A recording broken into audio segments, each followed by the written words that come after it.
Alexis Poulain, sans réserve, l'édito. Et pour cet édito, on va parler bien sûr du FMI. Vous avez peut-être entendu les recommandations, ou plutôt les exhortations du Fonds monétaire international. Ce qui a rappelé, c'est quand même qu'en 2017, le Fonds monétaire international avait qualifié d'ambitieux, de courageux et d'impressionnant le programme économique de Macron. Eh bien, nous voilà en 2025 et c'est pas vraiment la même chose. Alors, asseyez-vous parce que ça va secouer. On va parler de l'endettement de la France, bien sûr, de l'Union européenne, du rôle du FMI et de ce qu'il en est. Alors la France, on va parler de cette dette qui flirte avec les 113% du PIB, 3300 milliards d'euros, comme un joueur compulsif qui continue d'emprunter pour payer ses dettes et continuer de flamber. Le déficit public, toujours 6%, loin des 3% attendus ou comme objectif par Bruxelles. Alors, le gouvernement promet de rentrer dans les clous d'ici 2029, mais là on a l'impression que ça va être très compliqué puisque le FMI, dans son dernier rapport, il va franco et évoque les décisions difficiles qu'il faudra prendre. Traduction, il va falloir arrêter de jeter l'argent par les fenêtres et trouver vite ces fameux 40 milliards d'économies cherchées par Bercy depuis tant d'années. Cette fois-ci, il va falloir faire des choix. L'Union européenne, c'est pareil, elle joue les gendarmes. C'est le pacte de stabilité, la procédure pour déficit excessif sous laquelle a été placée la France. Mais c'est un gendarme qui ferme les yeux quand ça l'arrange, puisque la dette moyenne dans l'Union européenne, c'est 81% du PIB.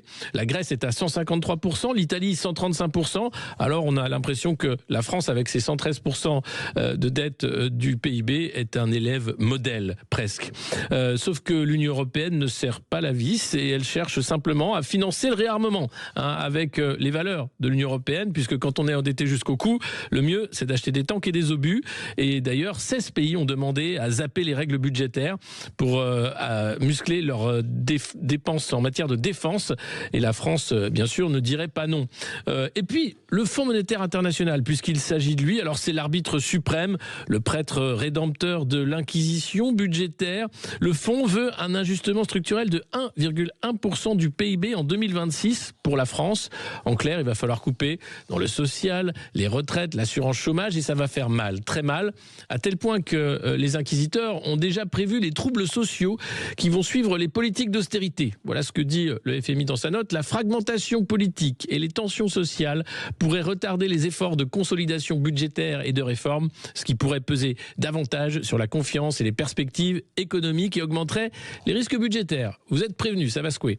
Alors, est-ce qu'on peut parler de faillite ? Visiblement, Macron, Philippe, Le Maire et tous les autres assument d'avoir amené notre pays dans le mur de la dette au point d'envisager une solution à la grecque, de mise sous tutelle du FMI.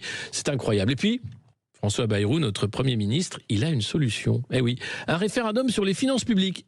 Eh ben non, finalement cette idée a été mise à la poubelle, comme d'ailleurs toutes les autres promesses de référendum, puisque même dans son émission sur TF1, Emmanuel Macron n'a pas fait de promesse sur un référendum, loin de là. Alors qu'est-ce qu'on va faire ? Le FMI veut moins de dépenses, l'Union européenne veut plus de discipline, et la France, notre pays, on veut tout. On veut de la croissance, de la défense, des aides sociales, des impôts qui ne fâchent personne, et il faut peaufiner le bilan d'Emmanuel Macron pour l'histoire.